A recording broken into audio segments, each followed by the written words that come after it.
यूं तो स्मार्टफोन्स की टेक्नोलॉजी दिन ब दिन एडवांस होती जा रही है, लेकिन गीले फ़ोन्स को ड्राई करने का वही पुराना मेथड इस्तेमाल हो रहा है। गीले फ़ोन को चावलों में रखकर सुखाने का तरीका फोटोग्राफी की दुनिया से आया है।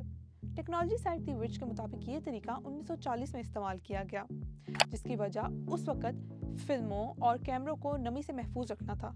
मगर माहिरीन एक लंबे अरसे से यूजर्स को खबरदार करते आए हैं कि इस तरीके का कोई फायदा नहीं है। चावल के दाने नमी तो एब्जॉर्ब कर सकते हैं, लेकिन इसका गीले फोन पर कोई खास असर नहीं पड़ता। आईफोन बनाने वाली कंपनी ने एक गाइड में क्या कहा है? चावल में गीला फोन रखने से इज्तनाब के साथ साथ आईफोन गीले फोन को बाहर की जानिब से खुश्क करने के तरीके यानी कॉम्प्रेस्ड हवा का इस्तेमाल करते हुए सुखाने के तरीके से भी खबरदार करता है। यानी आपको अपने फोन को हीटर या फिर हेयर ड्रायर की मदद से भी नहीं सुखाना चाहिए। तो अगर फोन गीला हो जाए तो उसको कैसे सुखाया जाए? फोन को दोबारा चार्जिंग पर लगाने से पहले इसे किसी खुश्क और हवादार जगह पर रखें, क्योंकि फोन को मुकम्मल तौर पर खुश्क होने में 24 घंटों का वक्त लग सकता है। अगर आप आईफोन चार्जिंग पर लगाते हैं और USB-C कनेक्टर गीला है, तो कनेक्टर या केबल में मौजूद पिन खराब हो सकती है और जिसके नतीजे में आपके आईफोन या इससे जुड़ी चीज़ों के साथ कनेक्शन के मसाइल पैदा हो सकते हैं।